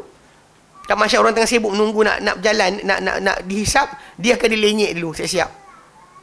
Binatang yang dia tak bayar zakat akan pijak dia. Yang emas tu akan diserika kat atas badan dia. Berterusan sampai giliran dia, ditunjuk jalan dia ke syurga atau ke neraka. So ada syurga dan neraka. Kalau dia kafir, tak ada syurga. There's no syurga at all. Wa hadha tu'khadhu minhu zakatu qahra. Dan orang macam ni akan diambil zakat daripada dia secara paksa. Akan diambil zakat daripada dia secara paksa, ma'a ta'zir, berserta dengan denda. Okey, denda fa in qatala dunaha qutila. Kalau dia berperang, menyerang, mempertahankan tak nak bayar zakat tadi, dia akan diperangi. Macam dibuat oleh Abu Bakar radhiyallahu anhu kepada mereka. Hatta yakhda'a li amrillahi ta'ala, sampai dia tunduk kepada perintah Allah Ta'ala. Wa yu'addi zakata, dan ditunaikan zakat. Okay, dan surah Taubah 5, di qaulihi ta'ala, firman Allah Ta'ala, fa in tabu wa aqamus salata wa atuz zakata fa khallu sabilahum. Kalau mereka bertaubat, mereka dirikan solat, mereka tunaikan zakat, bayar zakat, berikan zakat, maka lepaskanlah jalan mereka. Itu yang kita kata, memang benda tersebut berlaku dalam sejarah. Walaupun ini antara perbuatan Abu Bakar tu sebenarnya apa yang Nabi tak pernah buat. Okay? Dia kata, okay, kerana jika kita kata dia tak kafir, tapi kita tak pelaksanaan belajar, kita tuntut. Kerana wa qauluhu sallallahu alaihi wasallam, kerana sabda baginda sallallahu alaihi wasallam, umirtu an uqatilan nasa hatta yashhadu an la ilaha illallah. Aku diperintahkan untuk memerangi manusia sehinggalah mereka bersaksi, menyaksikan tiada Tuhan melainkan Allah, wa anna Muhammadar Rasulullah, dan bahawa Muhammad adalah utusan Allah Taala, wa yuqimus salata wa yu'tuz zakata, mereka dirikan solat, mereka berikan zakat. Fa idza fa'alu dzalika, mereka bila mereka buat benda itu semua, kan 4 benda lah, syahadah, 2 syahadah, dan juga dirikan solat, tunaikan zakat. Kalau mereka buat itu, asamu minni dima'ahum wa amwalahum. Mereka lindungi daripada aku darah mereka dan harta mereka. Illa bihaqil Islam. Kecuali dengan hak Islam. Kecuali dengan hak Islam. Hak Islam tu apa? Semua tak ingat. La yahillu dami mri'in muslim illa bi ihda salas. Tak halal darah seorang individu muslim kecuali dengan salah satu 3 perkara. As-sayyibuz zani, seorang yang telah berkahwin berzina. Wa nafsu bin nafsi, orang yang bunuh orang dibunuh balik, qisas. Wa tarikul dinihi al-mufariqul jamaati, orang tinggalkan agama dia yang memecahkan jemaah. Maknanya terang-terangan isytihar untuk tinggalkan Islam, maka orang ni akan dibunuh. 3 ni halal dibunuh oleh pemerintah, bukan awak. Tak ingat yang sini masalah ni, tak bagi tahu. Tiba-tiba besok beli pisau Victorinox, tikam orang. Masalah kan? Kita kena faham betul-betul ni. Iyalah, beli mahal tu, 200 lebih. Dia apa? Satu kaki je. Kena jaga-jaga sikit buat ni. Tapi balik pada asal, memang itu haknya. Itu dia nak kata hak Islam. Jangan sampai kita jadi macam geng-geng pelik lah, liberal Dia kata tak ada, orang murtad tak boleh dibunuh. Siapa cakap? Ada ustaz sesat orang tu. Beri banyak bab lain. Bab ni pun dia masuk juga. Bab murtad. Jadi benda ni timbul waktu kami kat Sudan dulu. Tajuk ni timbul bila Hasan Turabi, Dr. Hasan Turabi, dia keluarkan statement yang sama. Dan tajuk masalah, orang murtad ni tak boleh dibunuh. Dia kata. Dia kata hak, itu choices yang orang tu pilih. Kenapa kita nak paksa? Dia pakai ayat tadi, la ikrah fiddin tu. Sedangkan berbeza tajuk asal tadi, kalau dia bukan Islam, tajuk tak ajak masuk Islam. Tak paksa masuk Islam, kita ajak masuk Islam. Tapi tak paksa dia masuk Islam. Tapi dah Islam, dia tak boleh tinggalkan macam tu. Tapi ingat, pelaksanaan hukuman tadi oleh kerajaan, bukan oleh orang perseorangan, individu. Hatta macam Salman Rushdie yang baru ni kan, diserang atas pentas oleh orang tikam dan sebagainya kan. Itu pun tak ada di Islam. Islam tak pernah ajar macam tu. Pelaksanaan dibuat oleh kerajaan. Tak ada hudud kecuali oleh kerajaan. Nak potong tangan, nak ajak pergi jihad, semua sekali ni adalah kerja kerajaan. Hak kerajaan, bukan hak kita. Hak kita belajar. Kau dah tahu dalam ni ada jadi Perdana Menteri lah, tahun masa akan datang. Ni dah tahu. Kau kan dah belajar dah. Kalau nampak muka ni atas tu, muka macam tu juga, tak reti bahasa, kita recording ni, hantar balik kat dia. Aku tak lah. Kan? Hantar balik. Ingat dahulu awak belajar apa. Baik. Wa hisabuhum 'ala Allah, namun hisab mereka, perkiraan amal mereka terpulang kepada Allah. Maksudnya kalau orang tu tipu sekalipun bab syahadah dia, tipu masalah solat, tipu dalam bayar zakat, macam orang-orang munafik, dia buat syahadah, dia syahadah. Solat belakang Nabi, solat tak ada Nabi halau pun. Kita beri halau budak-budak kan yang tak munafik, kita halau daripada soft. Tadi gitu kan ni angkat pula. Okey. Kenapa nampak besar kalau angkat? Tak, boleh lagi. Ni ada lagi. Lihat dulu. Dia tak apa lama-lama. Tapi memang semua saya cakap dengan mamak tu. Asal air kau sikit habis minum. Tapi power kan.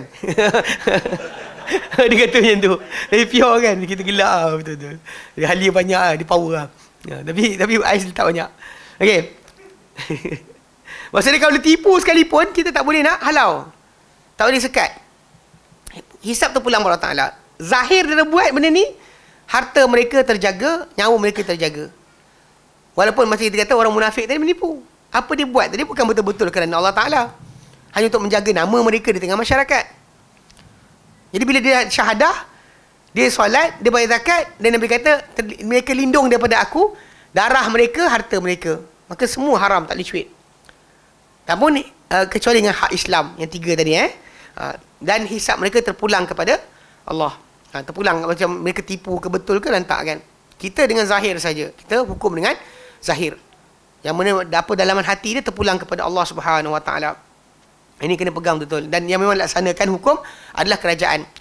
Dan juga dia kata diperangi mereka ni, kalau tak nak bayar zakat juga diperangi, liqauli Abi Bakar Siddiq radhiyallahu anhu. Kata-kata Abu Bakar Siddiq radhiyallahu anhu, lau manauni anaqan kanu yu'addunaha ila Rasulillah sallallahu alaihi wasallam. Kalau mereka sekat aku anak unta. Anak tu adalah al-untha min waladil ma'zi, kambing. Al-anak al-untha yang betina daripada anak kambing. kambing kampung. Ma'zi tu kambing goat bukan sheep. Goat bukan sheep. Malam tak tamil sana, tak cukup setahun berumur. Kalau mereka sekat aku anak kambing betina yang tak cukup umur setahun pun, kata Abu Bakar, kanu yu'addunaha, yang mereka dahulu berikan ia ila Rasulillah, kepada Rasulullah SAW, laqataltuhum 'alaiha, aku pasti perangi mereka di atasnya. Ni kata-kata yang dikatakan oleh Abu Bakar radhiyallahu anhu ni kerana Umar bin Khattab waktu dia nak serang kampung yang tak bayar zakat, Umar sekat Abu Bakar sambil berkata mereka masih solat dengar azan. Dan Nabi SAW dahulu bila dengar azan dikumandangkan dari sebuah kampung, baginda akan berhenti daripada serang. Baginda biasa nak serang subuh, ketika dia orang tengah tidur tu kan, serang ketika itu. Tapi bila dengar azan Nabi akan berhenti, tak jadi. Tapi bila zaman Abu Bakar berlaku, azan berkumandang, dia orang masih solat. Maka Abu Bakar kata, demi Allah, kalau mereka sekat aku anak, satu riwayat iqal, tali unta ataupun anak kambing yang tak cukup setahun, yang mereka dahulu bagi pada Rasulullah SAW, aku perangi mereka di atasnya. Demi Allah, dia kata, aku akan perangi orang yang bezakan solat dengan zakat. Solat dia buat, zakat tak bayar, aku akan perang mereka. Ini dibuat oleh Abu Bakar radhiyallahu anhu, dan tindakan Abu Bakar itu adalah benar. Kalau ikutkan kepada para sahabat banyak tak setuju. Sebab zaman Nabi pun, Nabi tak pernah perang dengan orang tak bayar zakat. Tak ada hukum ke dan sebagainya. Cuma berikan sebutan secara lisan, peringatan secara lisan, yang menunjukkan bahawa perbuatan mereka ini akan mendatangkan dosa besar di hadapan Allah Ta'ala nanti. Ada sebutan begitu. Tapi untuk hukuman duniawi tak ada. Tapi Abu Bakar keluarkan tentera. Abu Bakar radhiyallahu anhu lihat perbuatan mereka tinggalkan zakat ni adalah sangat bahaya. Sebab kalau dia kata diorang boleh tinggalkan zakat hari ni, besok tinggalkan solat, besok tinggalkan semua sekali ajaran Islam. So Abu Bakar sekat dengan cara tak benarkan mereka terus, dan diperang dengan diorang. Abu Bakar punya tahun pemerintahan singkat, 2 tahun je dia merintah. Dan 2 tahun tersebutlah macam-macam benda, orang murtad, nabi palsu, orang tak bayar zakat, semua sekali diperangi oleh Abu Bakar radhiyallahu anhu.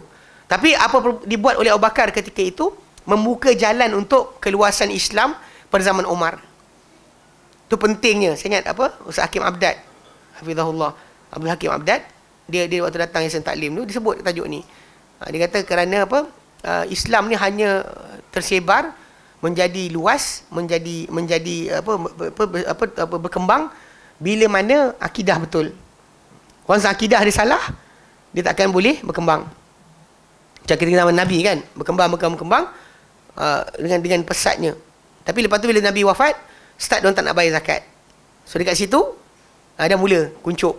Maka Abu Bakar lawan semua mereka ni, nabi palsu, tak bayar zakat sebagainya, perangi sampai hilang. So bila dah betul akidah, maka zaman Umar kembang, sampailah bila muncul kumpulan Khawarij dan juga Syiah, kuncup balik. Kemudian bila umat Islam bersatu balik, bila bersatu di bawah Muawiyah bin Abi Sufyan, lepas Hasan bin Ali bin Abi Talib serahkan jawatan, Islam berkembang balik. Dia every time kita betul akidah, dan ketika itulah keluasan penyebaran Islam tu akan pesat. Selagi mana kita akidah salah, maka tak ada apa. Itu bahaya dia.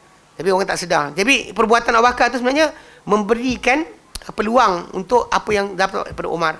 Banyak orang lihat Umar punya 10 tahun tu pesat berkembang, tapi lupa sebenarnya punca dia adalah 2 tahun yang Abu Bakar buat kerja, struggle, sibuk dengan perkara tersebut. Abu Bakar pegang jawatan 2 tahun je.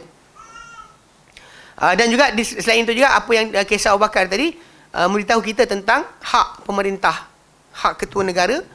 Di kata-kata dia adalah mesti dilaksanakan. Tak ada masalah syura. Ni kadang orang kita ni duk kena syura kan. Dia lupa sebenarnya ketika mana tajuk ni tidak Abu Bakar ikut pendapat majoriti. Majoriti pendapat tak sah. Macam juga ketika Abu Bakar utuskan tentera Usamah bin Zaid, pun ramai tak setuju. Ketika Nabi cakap, dia anggap dia wahyu. Anggap dia adalah wahyu. Tapi ketika mana Abu Bakar suruh, dia anggap ini ijtihad, pendapat. So, dia tak nak pergi. Agak banyak tak setuju. Abu Bakar kata, aku takkan turunkan panji yang Rasulullah angkat. Jalan. Macam juga kes ni, kes zakat. Banyak tak setuju, tapi Abu Bakar punya kata-kata tetapkan jalan. Dalam pemerintahan Islam sebenarnya macam tu. Dia bukan hak majoriti. Mana bermusyawarah pemerintah tadi dengan orang yang boleh berikan idea, ya. Tapi semua keputusan balik pada dia. Macam Umar ketika mana tahun Amwas berlaku. Kan dia nak masuk ke Syam. Dia panggil orang-orang tua Muhajirin, orang Ansar kan. Jadi bila dia tanya tu, banyak yang kata suruh stay, jangan balik. Tapi yang third one kata patah balik. Yang mana orang-orang yang terlibat kata sebelum ketika penaklukan Mekah sebagainya, maka Umar tanya mereka kata balik. Lepas tu Abdul bin Auf bagi tahu Nabi punya hadis. So basically kalau ikutkan di situ, orang ramai tunggu dia. Kalau dia kata putih-putih, hitam-hitam, majority mungkin ada kata suruh tunggu, suruh masuk juga. Tapi dia punya pendapat tadi, kata-kata dia berjalan. Itu kena faham. Dalam Islam, totalitarian dalam pada pemerintah tadi adalah benar. Kadang-kadang orang kata nanti pemerintah zalim, tu tajuk lain lah. Tapi masalah hak dia sebagai pemerintah, cakap dia semua jalan. Bukan kita kata tunggu syura. Tapi orang kita tak faham, semua nak syura. Syura tu musyawarah. Bukan syura tu memaksa untuk pemerintah ikut cakap semua. Baik. Wa kana ma'ahu fi ra'yihi al-khulafa'us salasatu. Dan jadilah bersama-sama Abu Bakar pada pendapat beliau khulafa' yang 3 lagi. Iaitu Abu Bakar, Umar, Osman dan juga Ali. Cuma saya katalah pada permulaan mereka tak nak sebenarnya. Tapi pada dia pegang kerana taat pada pemerintah dan membuat juga. Akhirnya lapang dada dia apa yang dilihat oleh Abu Bakar. Okey. Wasairus sahabati radhiyallahu anhum, dan para sahabat radhiyallahu anhum pun semua sekali. Fakana dzalika ijma'an minhum, maka itu jadi ijma' daripada mereka. Ala kita limani zakah, untuk memerangi orang yang menyekat daripada pembayaran zakat. Wa mani habukhlan yadkhulu tahta hadin nusus, dan orang yang menyekat harta zakat kerana kebakhilan masuk di bawah teks-teks ini. Nas-nas ini berjalan ke atas mereka. Baik. Al-masatul khamisah, satu persoalan kelima. Sekejap.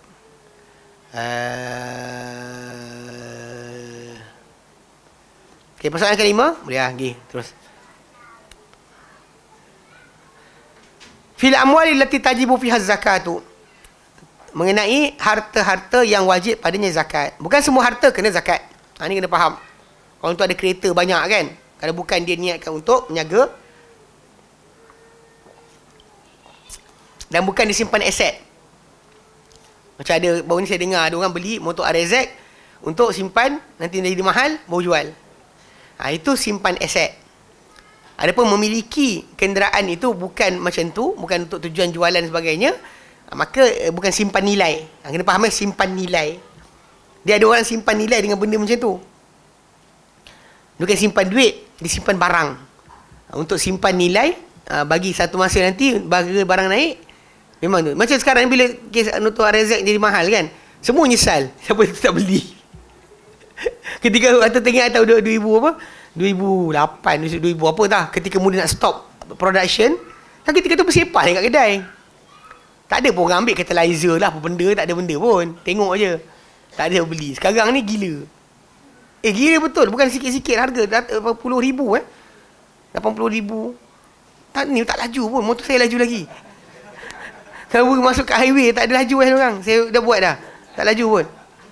Kan? Tak adalah kalau dia ada begitu waring. Waring pun tak jadi apa. Kita tegak lagi laju kita. Tapi, tapi benda tu macam dah start ada value macam tu kan. Ada orang dia beli simpan nilai. Simpan. Kononnya nanti beberapa tahun lagi dan makin naik harga, boleh jual. Dia benda-benda sebut. Lepas tu dengar cerita, dia orang kata Yamaha akan buat balik. Kalau Yamaha buat balik memang masalah. Habislah siapa simpan tadi nangis lah. Ala kulli hal khair insya-Allah. Dia okey, tapi ingat bila simpan nilai tadi itu akan tajuk lain. Tapi jika tidak, harta zakat ni apa Nabi sebut? Yang Nabi sebut sebagai harta tu simpan nilai, kita simpan nilai sampai pada nisab dia, sampai kadar dia mesti kena. Okey. Dia kata tajibuz zakatu fi khamsati ajnasi minal amwali. Wajib zakat ni pada 5 jenis daripada harta-harta. Okey, wahia, dan ia adalah pertama. Satu bahimatul an'am, binatang ternakan. Wahia al-ibilu wal baqaru wal ghanamu. Dia adalah unta, lembu dan juga kambing. Jadi istilah ini dipakai untuk bahimatul an'am. Okey, liqaulihi sallallahu alaihi wasallam, sabda baginda sallallahu alaihi wasallam, Ma min sahibi ibilin. Ini yang hadis yang tadi yang tak dibaca. Ma min sahibi ibilin, tidak ada pemilik unta. Wala baqarin, tidak juga lembu. Wala ghanamin, tidak juga kambing. La yuaddi zakataha, dan tidak menunaikan zakatnya, zakat unta, lembu dan kambing tu. Illa ja'at yaumil qiyamati, melainkan dia pasti datang hari kiamat nanti. A'zama ma kanat, dia sebesar-besar keadaan dia. Sebesar-besar, mana kalau dia bela macam ni kan, nanti kiamat nanti lagi besar binatang yang dia tak bayar tu, lagi punya saiz. Wa asmanuha wa a'zamu ma kanat wa a'zamuhu, dan paling sebesar-besar ia keadaannya, dan segemuk-gemuk. Asman, samin, tak boleh pakai. Anta samin.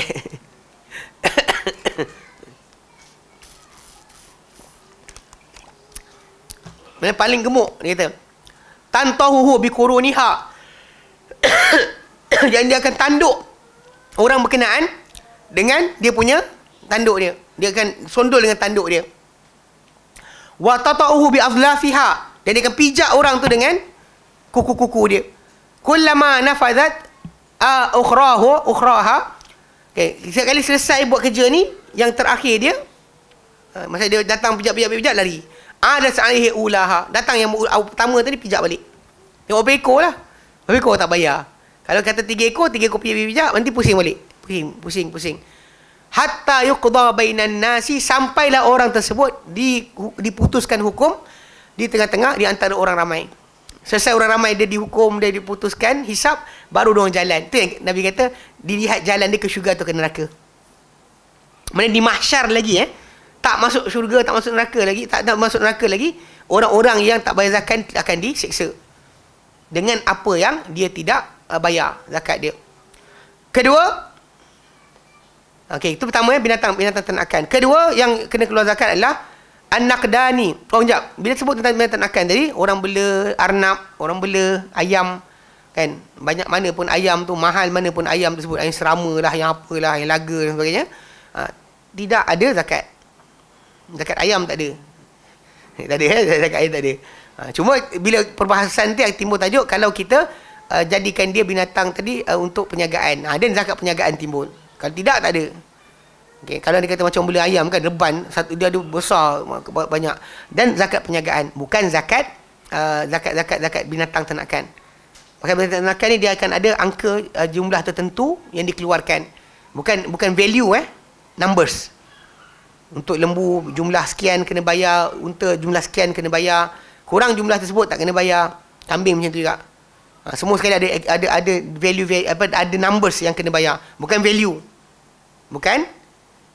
Mana awak ada kambing murah pun, kambing mahal ke kan, diorang kambing dekat belah Pakistan besar gila. Kambing apa? Jamna pari. Kan besar kan, tengok macam tu, macam pakcik, macam lembu ada. Besar gila. Walaupun awak punya kambing jenis apa sekalipun, dan nilai dia tetap nilai kambing. Yang lembu nilai lembu, okey. Cuma kes rusa ni, kalau dia kata orang tu tinggal dekat kawasan contoh macam Mongolia dan sebagainya, belah Arktik, yang dekat sana memang ada orang bela binatang ternakan dia adalah unta salji, rusa salji. Dia memang bela macam tu. Setengah tempat macam dekat belah Himalaya akan bela yak, yang lembu tapi bulu banyak tu. So basically kalau dia kata tu, mungkin para ulama ijtihad kat situ berdasar kepada mana equivalent kepada binatang-binatang yang ada lah. Cuma rusa tu tadi, macam yang diorang bela tadi pelik sikit lah, pasal dalam apa yang dalam negara-negara yang berdekatan dengan tanah Arab, tak ada siapa bela rusa macam tu banyak. Sedangkan kita macam lembu, kambing ada, bela macam tu. Tapi rusa tak ada, pasal dia punya perangai dia akan sentiasa liar balik. Macam lembu, kambing dan unta ni, once kita dah bela, dia akan ada ketaatan pada kita, dia boleh dikuasai oleh kita. So ada beza sikit lah. Cuma benda ni ada kes terlibat juga dengan masalah binatang korban, ada perkaitan. Ya, nanti kita bincang lagi bab tu. Baik, kedua an-naqdani. Okay, tadi binatang ternakan, yang kedua an-naqdani, dua mata wang. Yang asalnya benda ni adalah mata wang pada zaman Nabi SAW dahulu, dan para sahabat zaman mereka, bahkan sebelum mereka, dua mata wang ni nukut Yang dimaksudkan tu adalah wahuma adz-dzahabu wal fiddatu. Dia adalah emas dan perak. Wa kadzalika ma yakum maqamahuma min al-umalati al-waraqiyati al-mutadawilati al-yawm. Demikian juga apa-apa yang menggantikan kedudukan kedua-duanya daripada mata wang kertas yang tersebar pada hari ini. Dan sebenarnya originally wang kertas kita ni, kalau siapa belajar dulu zaman sejarah kan, bab duit ni, dia sebenarnya macam ni, pasal kita nak bawa emas tu berat dari satu tempat lain. So biasanya kita akan tinggalkan emas kita dekat wakil orang tu dekat sini.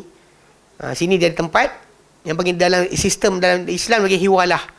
Kita alihkan daripada orang ni kena bayar kita, orang ke sana bayar. So dia akan keluarkan surat tu dia akan chop.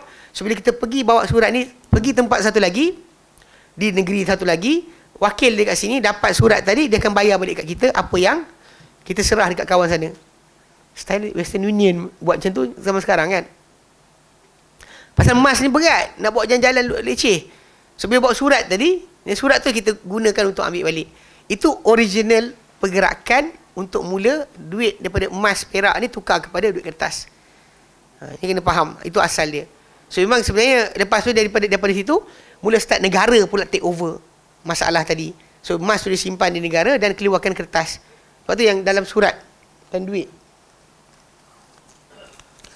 Dulu dia tulis tau, saya berjanji untuk membayar pemegang kertas ini. Kat sini tulis wang kertas ini sah diperlakukan dengan nilai RM10. Kalau tak dulu, dia tulis, gubernur tu akan tulis, saya berjanji untuk membayar orang yang memegang kertas ini nilai sekian-sekian. Sebenarnya itu asal dia bunyi. Pasal gubernur tadi tu dia janji. Pasal emas tu ditukar dengan duit kertas tadi. Itu sudut asal. Cuma perkembangan sejak zaman sekarang ni berkembang sampailah sekali persaingan masalah mata wang, kemudian mata wang diperjudikan sebagainya. Yang forex tu judi lah sebenarnya, direct, tak ada pening kepala. Dia tajuk dia pasal kes dia dah mula nilai mata wang tadi tidak bergantung dengan masalah simpanan emas yang ada. Bahkan dia berdasar kepada permintaan negara-negara terhadap barangan negara tersebut. Maka dia akan naik dan turun berdasar kepada permintaan bila orang nak beli. Dan sebenarnya memang benda tersebut kalau kita buat semua negara jual barang mereka ikut duit mereka sendiri, maka sebenarnya duit kita boleh naik. Kita sekarang ni masalah jual barang kita pakai dolar. Ni asal perjanjian. Anda kena ingat kita ada hutang, IMF dan sebagainya. Benda ni semua mengekang kita daripada banyak perkara. Copyright lah, benda sebagainya. Semua benda ni sekat. Banyak orang tak tahu. Dia ingatkan bahawa kita ni telah merdeka kan. Kata-kata merdeka tu agak kena ni sikit. Sebab bila hutang kita ambil, then semua benda-benda macam ni kita terikat. Macam anda pergi keluar dekat persekutuan kan, nampak kasbeg besar tu. Tahu tak benda tu sebab apa? Kenapa tak tahu? Benda tu pasal hutang kita lah. Once hutang kita ambil dengan IMF, dengan bank dunia, dia apa dia menjaga kita kena buka. Apa dia menjaga kita kena buka. Saya ingat waktu dulu macam apa Indonesia lah kena sian. Kan lepas dia berjatuh Soeharto, kan naik Partai Islam. Naik Partai Islam. Yang naik tu kan Habibie sebagainya, Partai Islam lah. Bergabung, jatuhkan parti kerajaan ketika tu. Okay lah, fine. Tapi bila diorang naik, duit tak ada, nak belanja sebagainya, diorang ambil IMF. Okay. Orang tak nampak result apa benda jadi kat diorang, kecuali pada beberapa tahun, saya ingat waktu kat Yaman lagi. So khabar Malaysia, waktu zaman internet tak ada, kena baca pergi ke kedutaan Malaysia lah, nak baca apa jadi. Jadi bila pergi ke kedutaan, saya ingat lagi.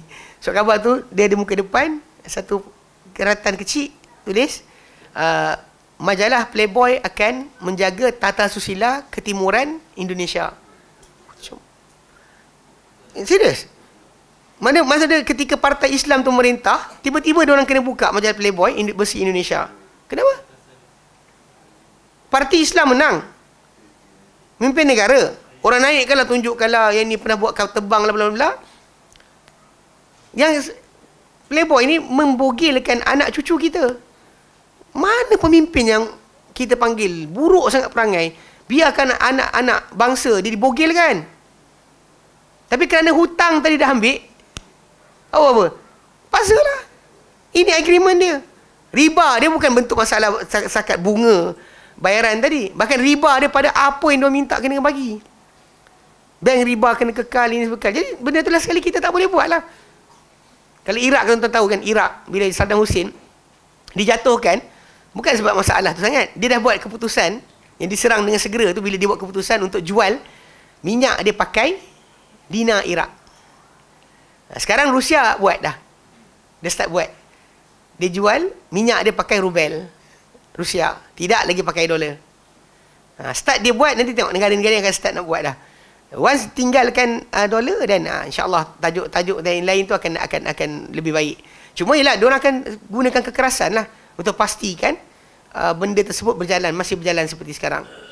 Kalau tidak macam ni, nilai duit tadi, bila orang nak beli barang kita jual barang kita dengan duit kita. So diorang nak beli duit kita akan jadi permintaan tinggi, naiklah harga duit kita. Sebenarnya macam tu. Jadi sekarang ni masalah banyak barang kita jual pakai dolar. Itu sebenarnya.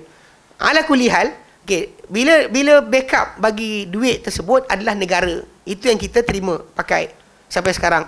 Sebab yang menjamin nilai duit tadi adalah kerajaan. Maksudnya kan ni kena lawan dengan geng Bitcoin. Yang diorang buat sendiri, nilai tersebut berdasar kepada kononnya blockchain, calculationnya sekian-sekian. Tapi benda tersebut sebenarnya penghasilan duit Bitcoin tadi tu sebenarnya lebih bersifat dengan judi. So kalau awak beli mesin Bitcoin tu, awak pasang kat sini 4 jam kan. Lepas tu dapatlah dia korek mining, dia panggil mining. Dia macam slot machine lah. Masuk duit, tarik. Kalau naik, dapatlah. Berapa kali nak pusing.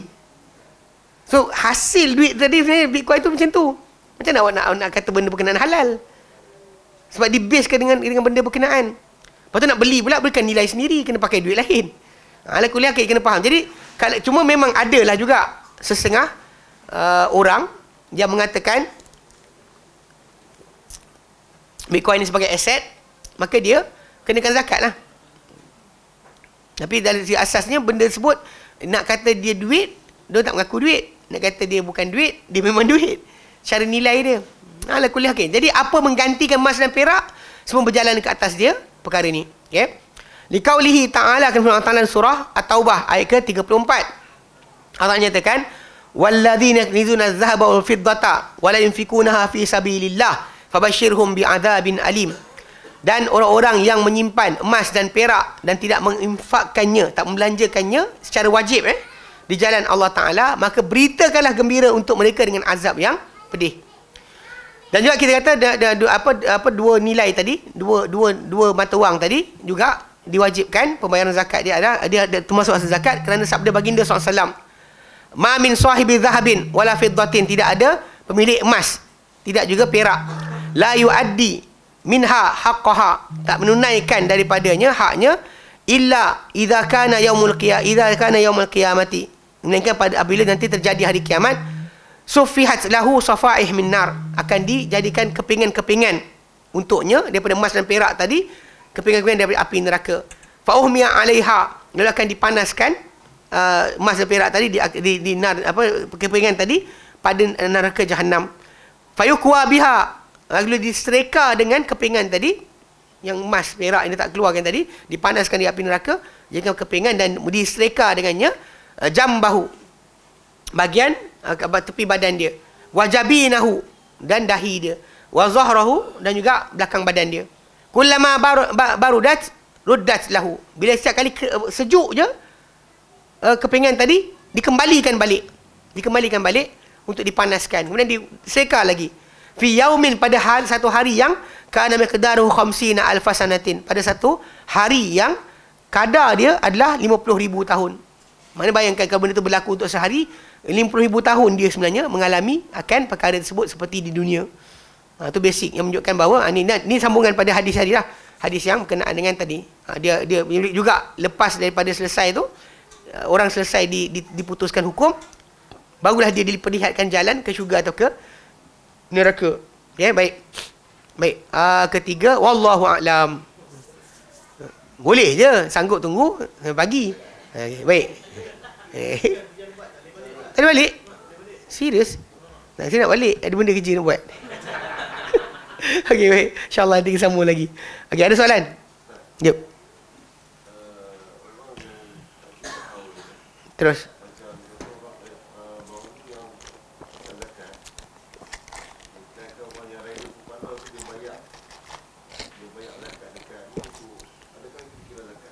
Ulang balik.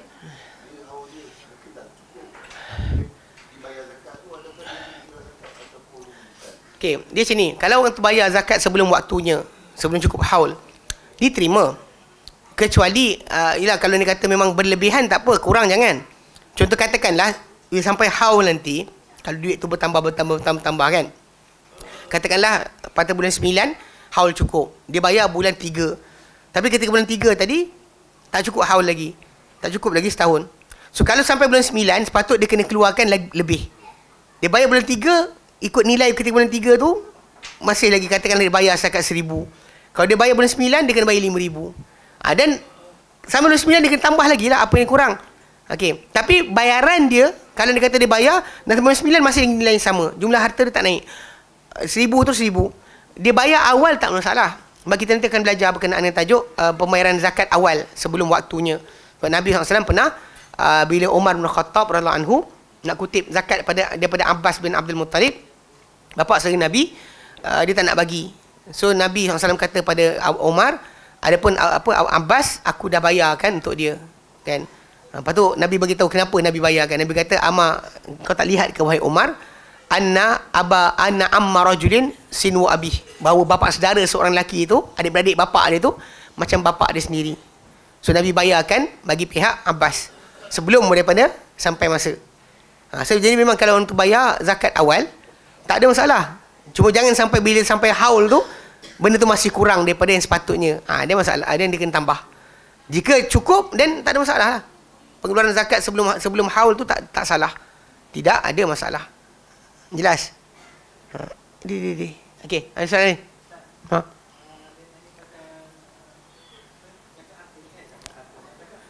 Terus. Zakat pendapatan, mazhab saya tak ada. Ulang balik, mazhab saya. Saya tahu. Benda tu pernah saya jelaskan dalam kelas. Saya kata macam ni, pasal orang yang kata zakat pendapatan ni ada, dia bagi alasan. Dia kata orang ni gaji 5,000 sebulan. Kali 12, 60,000. Okey, sedangkan pakcik yang petani tadi, tanam padi, dia kena bayar zakat dia sebaik saja padi tu dituai. Dan bila ni jumlah padi berkenaan melepasi, sekejap. Saya tak ingat berapa berat dia. Sekejap. Pasal dia khamsatu ausuk. Satu ausuk cek.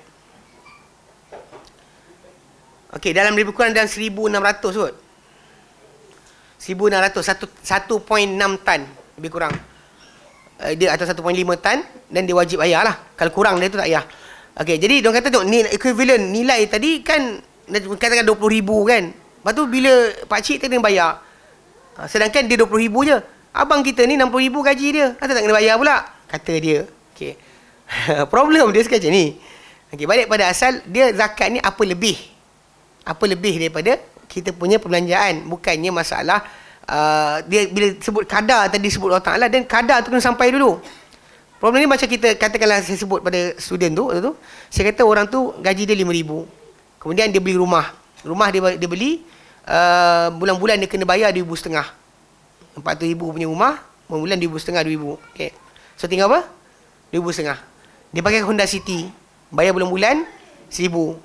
So tinggal 1,500. 1,500 tu kali, kita kalau kata kali tu dah hilang dah nisab. Belum lagi tolak lagi berkenaan masalah dia bayar sekolah anak dia sebagainya, kan. Kena kira lah, pasal benda ni ada pun lebih. Dia bukan kita benda tak ada kita keluarkan, benda ada. Lepas tu anak dia masuk hospital gini-gini sebagainya. Macam ni kita nak kata benda tu kena nak tuntut. Even kalau ikutkan pada cukai pendapatan pun kena kira bab tu. Perbelanjaan kita ditolak sebelum nak dikeluarkan cukai. Kau dah bayar siap-siap kan, tu bulan dapat duit balik. So dia kita kira apa benda kita belanjakan kan, untuk anak kita punya sekolah, untuk sekian. Memang patut dapat lah. Kalau tak dapat pula, tu sudut asal. Sebab orang tu katakan ujung-ujung bulan kan, sebenarnya duit yang ada tadi tinggal 500 je, bukan simpanan pun. Bukan kali 12, dapat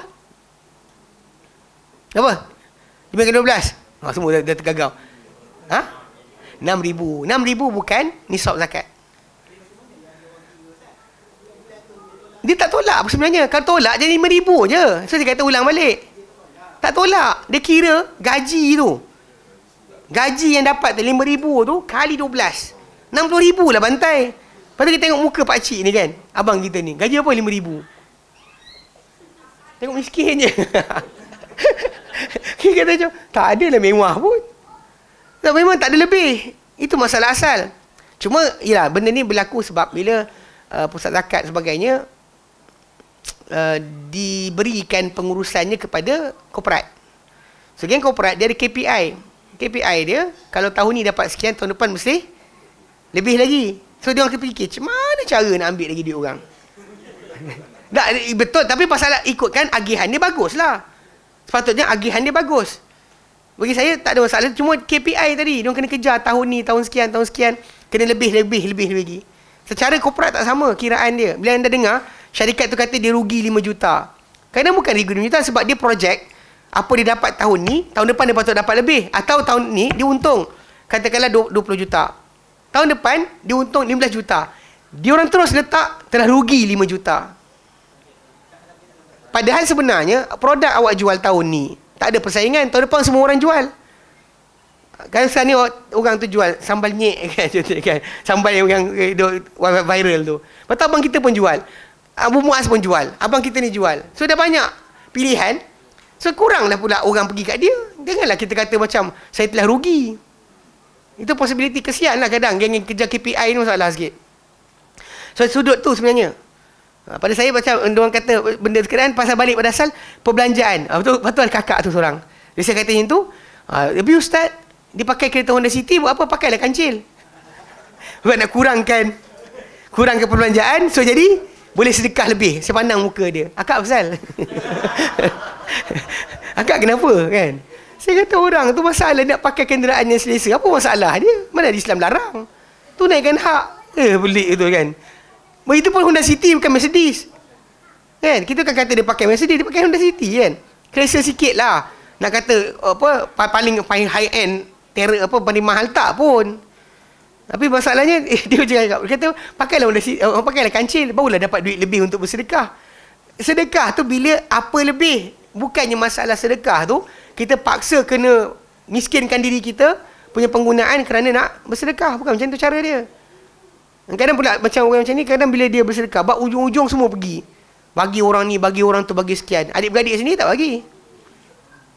Payah nak ni, infak yang tu lagi besar sebenarnya. 2 pahala dapat. Pahala sedekah dapat, pahala silaturahim pun dapat. Okey, soalan lain. Alhamdulillah tak ada soalan. Wallahu a'lam. Kita berhenti sini. InsyaAllah sambung kemudian. Wassallallahu ala Muhammadin. Alhamdulillahirabbil alamin. Subhanakallahumma bihamdika asyhadu an la ilaha illa anta astaghfiruka wa atubu ilaik. Assalamualaikum warahmatullahi wabarakatuh.